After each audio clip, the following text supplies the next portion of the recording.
नमस्कार, मैं हूं दीपाली। आप देख रहे हैं खबर फास्ट और हमारे इस खास कार्यक्रम में आप सभी का स्वागत है। उपचुनाव पर महा कवरेज। आपको बता दें कि आज कई सीटों पर जो वोटिंग हुई थी उसको लेकर काउंटिंग आज सुबह 8 बजे से शुरू हो जाएगी और ऐसे में सबसे पहले आपको एक बड़ी खबर से रूबरू करवाते जानकारी दे दें कि 2024 से पहले गठबंधन इंडिया का सेमीफाइनल आज 6 राज्यों की 7 सीटों की मतगणना आज होगी।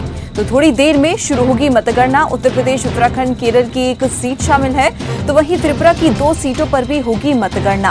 केरल और झारखंड की एक सीट के भी आएंगे नतीजे। इसके अलावा जानकारी देते कि 5 सितंबर को सभी सीटों पर मतदान हुआ था। घोसी सीट पर सबसे कम करीब 50% तक मतदान हुआ था, तो वहीं धनपुर सीट पर सबसे ज्यादा करीब 90% वोटिंग हुई और दोपहर 1 बजे तक सभी सीटों पर तस्वीर साफ हो जाएगी। तो बड़ी खबर निकलकर सामने आ रही है। आपको जानकारी देते कि इंडिया गठबंधन या फिर एनडीए बाजी मारेगी, इस पर सबसे बड़ा सवाल ये है। और आज 6 राज्यों की 7 विधानसभा सीटों पर उत्तर प्रदेश की घोसी, केरल की पुथुपल्ली, पश्चिम बंगाल की धूपगढ़ी, त्रिपुरा की बॉक्सा नगर और धनपुर, झारखंड की डुमरी और उत्तराखंड की बागेश्वर सीट पर मतदान हुए थे मंगलवार को।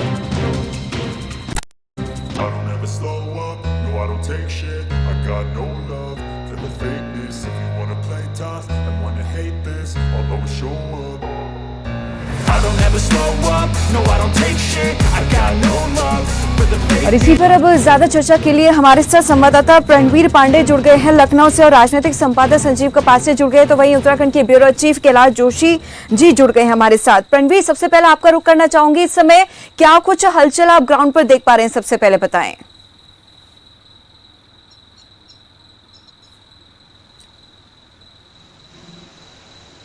का ये कहीं ना कहीं सेमीफाइनल है। उस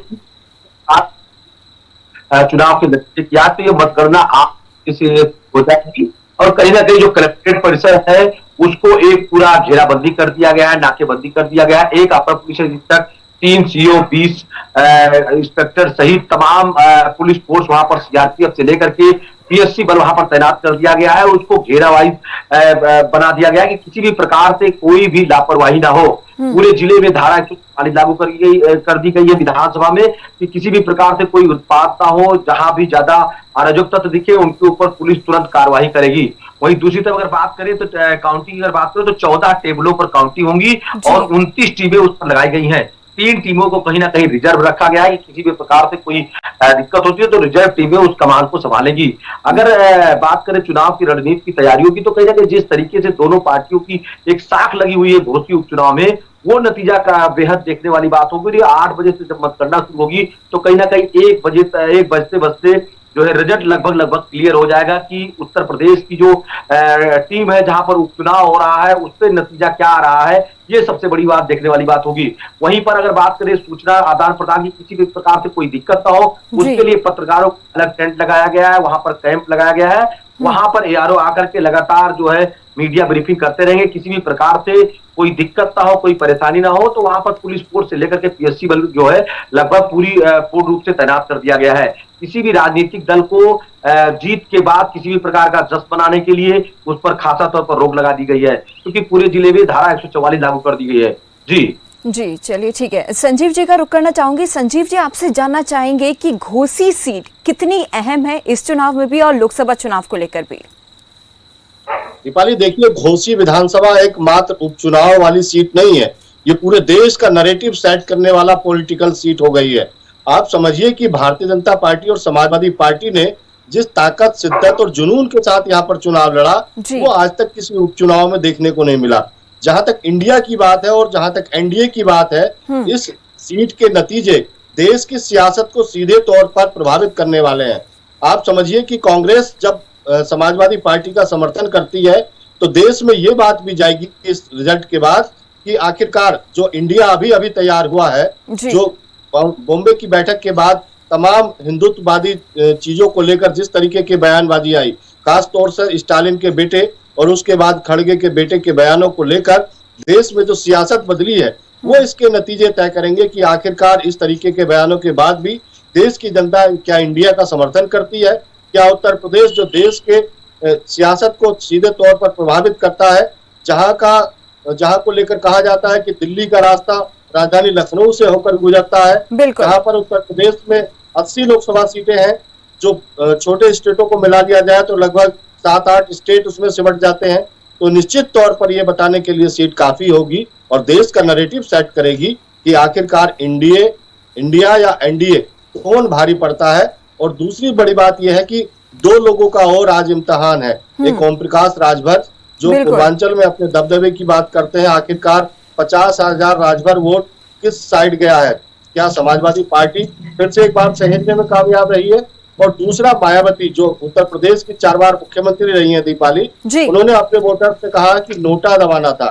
तो आज कितना नोटा आएगा रिजल्ट में, नतीजों में, ये मायावती की हैसियत उत्तर प्रदेश में सियासती रूप से बताने का काम करेगा। जी चलिए आपके पास वापस लौटूंगी। संजीव जी, कैलाश जोशी हमारे साथ ब्यूरो चीफ उत्तराखंड से जुड़े हैं। कैलाश जी, आपसे ये जानना चाहेंगे, क्या इस बार कांग्रेस खोई जमीन तलाश कर पाएगी या फिर बीजेपी का दबदबा बना रहेगा, क्या लगता है? बिल्कुल दीपाली, देखिए आज बागेश्वर उपचुनाव, जो बागेश्वर सीट है वहां पर उपचुनाव का परिणाम घोषित होना है। 8 बजे के लगभग जो है ये काउंटिंग शुरू हो जाएगी। पूरी तैयारियां प्रशासन की ओर से कर दी गई है और महत्वपूर्ण है कि जिस प्रकार से अभी संजीव जी बता रहे थे कि ये जो उपचुनाव की सीटें हैं ये देश का नैरेटिव सेट करेंगी। बिल्कुल। और कहीं न कहीं बागेश्वर जो जनपद है यहाँ पर मात्र 2 सीटें हैं, एक बागेश्वर और एक कपकोट। और बागेश्वर सीट लगातार जो है भारतीय जनता पार्टी के पाले में रही है। जिस प्रकार से इस बार मुख्यमंत्री पुष्कर धामी ने ताबड़तोड़ बैटिंग वहां पर की है, जितनी मेहनत वहां पर की है, उसी प्रकार से सत्ता पक्ष के साथ साथ विपक्ष ने, अगर कांग्रेस की बात करें तो कांग्रेस ने भी वहां पर बहुत मेहनत वहां पर की है। और दोनों ही पार्टियों के बीच कांटे की टक्कर यहां पर देखने को मिल रही है। और आज अगर हम बात करते हैं तो जिस प्रकार से आज सूर्योदय हुआ है, सूर्योदय के बाद जो दोनों प्रत्याशी हैं, यानी कि यूं कहे कि जो लीडिंग प्रत्याशी जिनको हम कह सकते हैं, यानी कि भारतीय जनता पार्टी और कांग्रेस, इन दोनों के बीच मुकाबला है और दोनों प्रत्याशियों के जो है यहाँ पर होश उड़े हुए हैं। लेकिन महत्वपूर्ण ये होगा कि जब 8 बजे काउंटिंग शुरू होगी और उसके बाद 9 बजे जब पहला रुझान आएगा, उसके बाद मैं समझता हूं कि शायद 11 बजे तक 11-12 बजे तक यहाँ जो बागेश्वर उपचुनाव की जो सीट है इसकी जब मतगणना होगी तो 12 बजे तक ये कंफर्म होने लगेगा कि ये जो सीट है वो किसके पाले में जा रही है।